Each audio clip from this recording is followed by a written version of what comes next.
Boa tarde a todos e a todas. É um prazer estar aqui e com a surpresa de dar início a este painel. Sou desembargadora, como foi dito, e vou traçar algumas linhas, suscitar, quem sabe, algumas reflexões acerca da violência cibernética contra a mulher, especificamente no que tange ao revenge porn.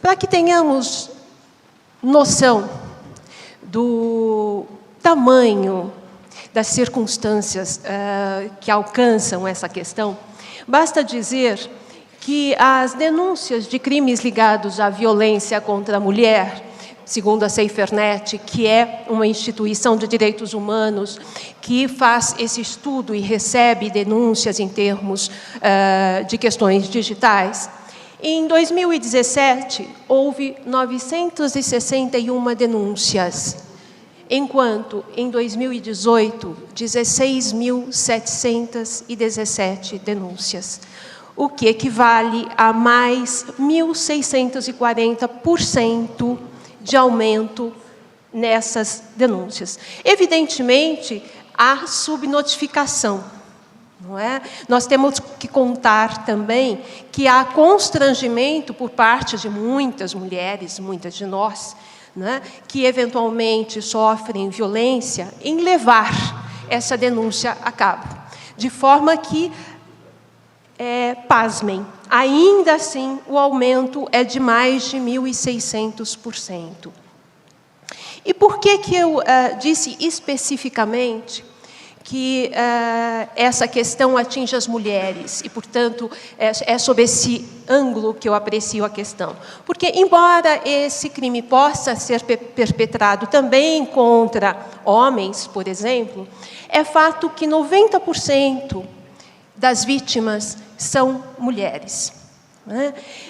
Dentre estas, diz a pesquisa do End the Revenge Porn de 2014, 57% tiveram suas imagens e vídeos íntimos divulgados por ex-parceiros, o que também é um fato recorrente.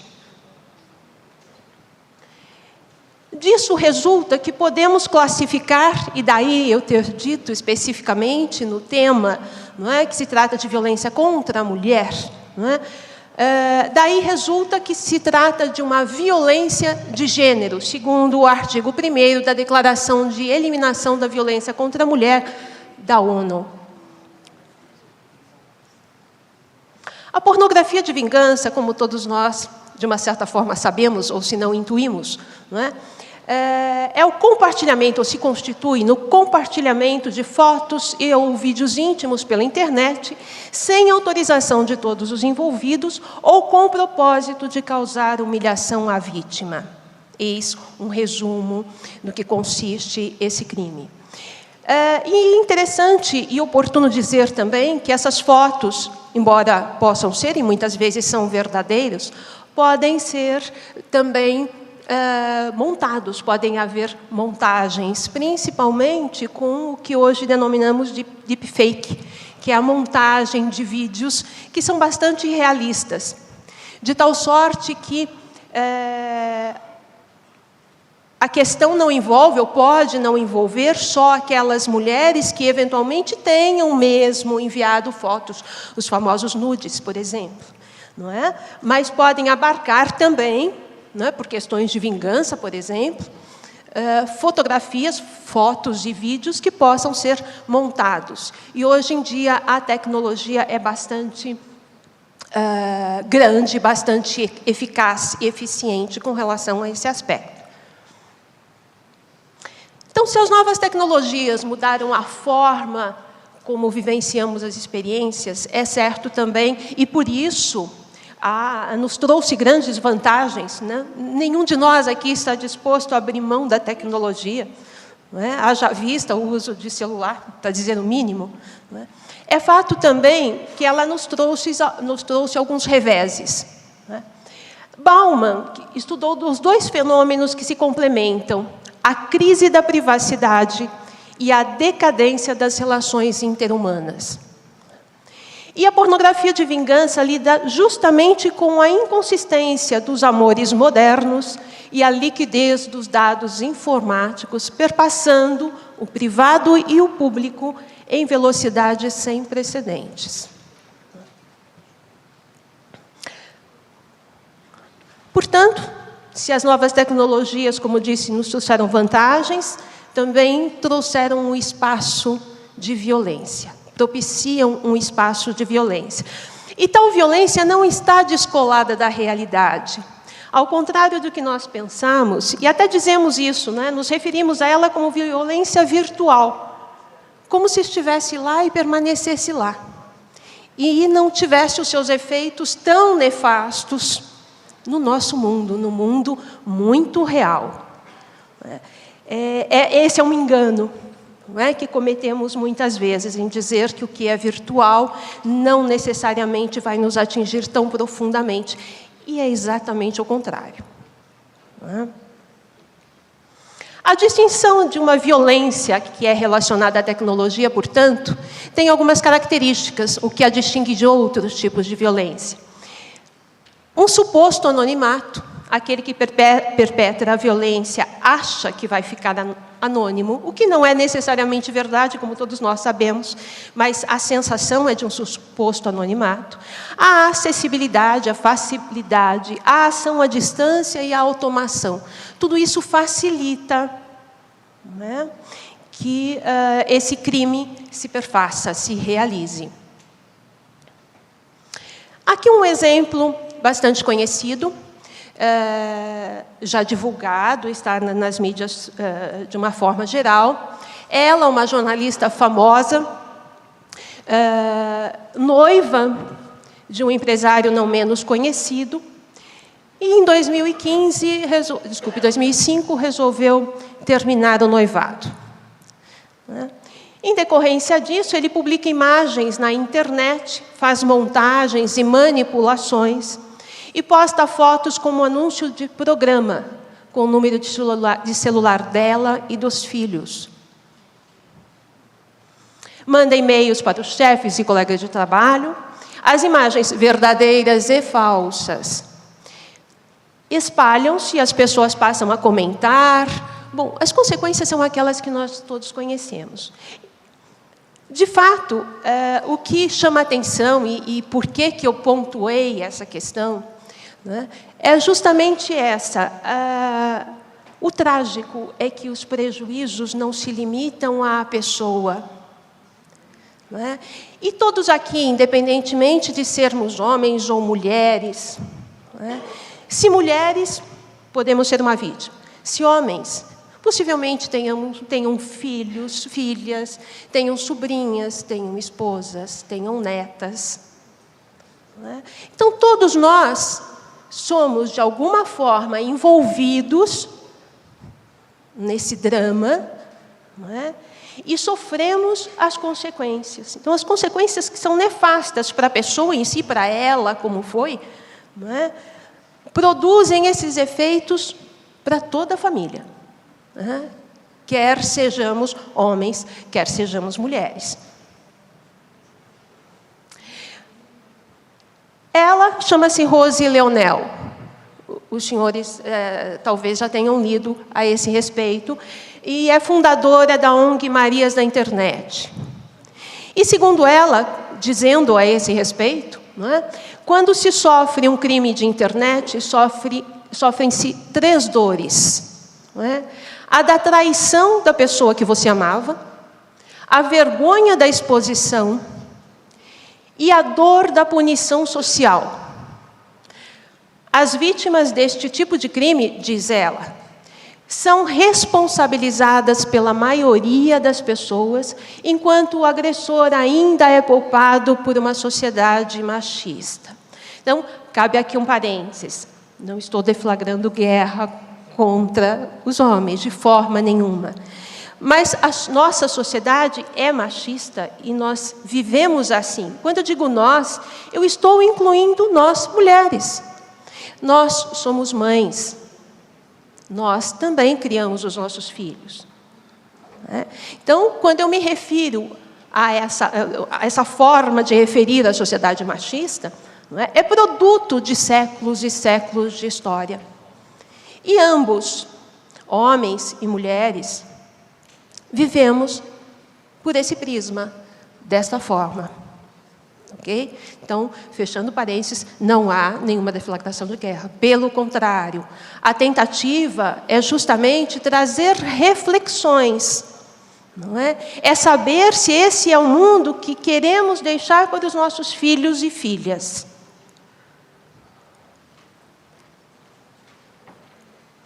Beatriz Ascioli, que também é uma pesquisadora da USP, diz justamente isso.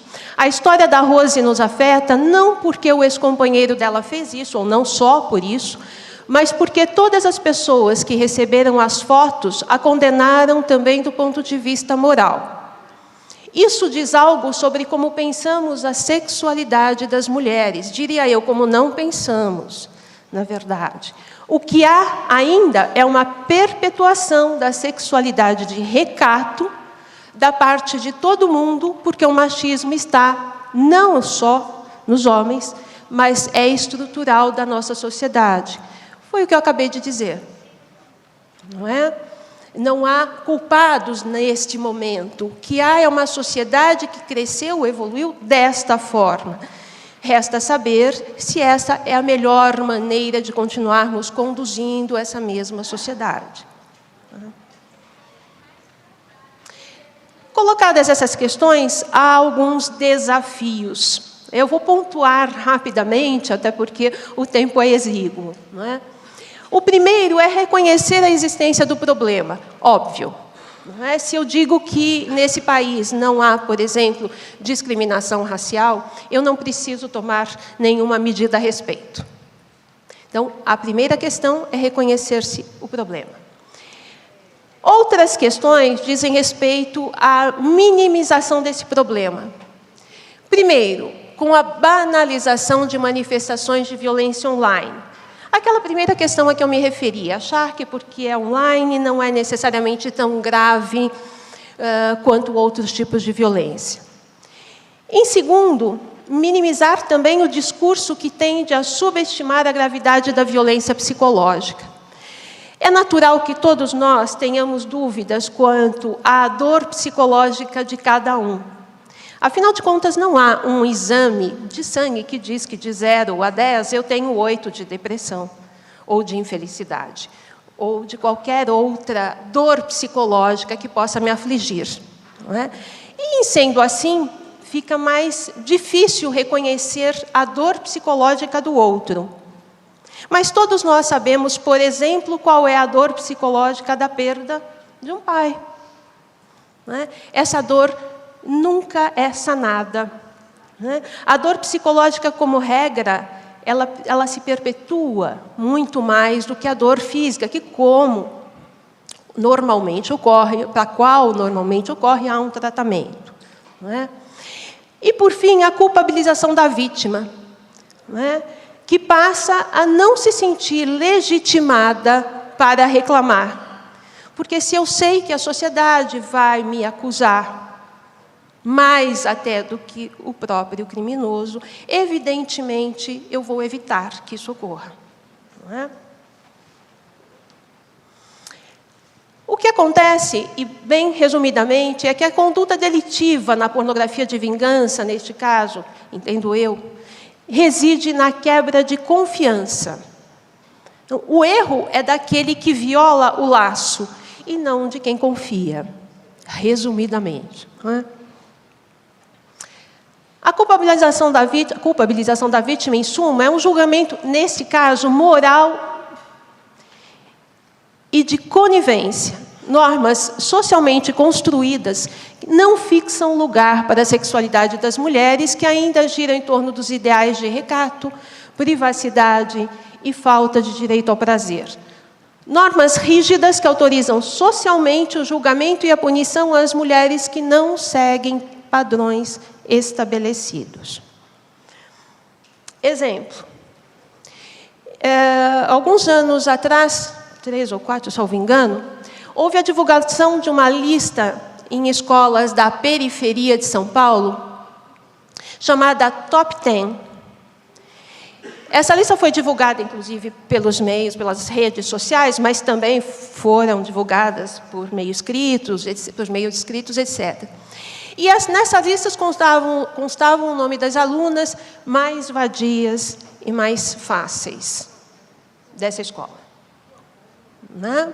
Então, cada colégio teve uma lista divulgada nas redes sociais, cartazes colados no interior das escolas, pichadas em muros, etc. Isso, claro, foi um drama para todas as meninas cujos nomes constavam da lista. É possível imaginar aqueles que são mães, aqueles que são pais, que são tios, avós ou avós, não é? Em compensação, ranking dos meninos top 10 foram também, né, houve também esse ranking também exposto da mesma forma, e as descrições eram completamente outras. As descrições eram pegador do Grajaú, come 2 em 2 horas. Né? E para os rapazes, ter um nome na lista era motivo de orgulho. Claro, nós entendemos isso. Nós entendemos isso. Não é? Se alguma dúvida ainda remanesce, uma outra pesquisa do Datafolha, em que pese colocarmos em questão todas essas pesquisas, mas isso é empírico, nós até já sabemos, independentemente de qualquer pesquisa. Não é? Constatou-se o seguinte, que mais de 33% da população brasileira considera a mulher culpada pelo estupro. 42% dos homens e 32% das mulheres concordam com a afirmação: mulheres que se dão ao respeito não são estupradas. Mulheres, 32% de nós. Daí esse meu chamamento, não é? Nenhuma exclusão. A questão é de união. As normas legais agilizando essa questão são várias, ou eram várias, são as que se aplicam, todos os senhores devem conhecê-las. Não vou me ater aqui, nesse momento, por falta de tempo, em cada uma delas. O que nos interessa é a chamada Lei da Importunação Sexual, que aí sim passou a prever como crime, especificamente, essa questão. Não é? Foi sancionada em 24 de setembro de 2018, ano passado, prevê uma pena de 1 a 5 anos de reclusão, a ação penal pública incondicionada.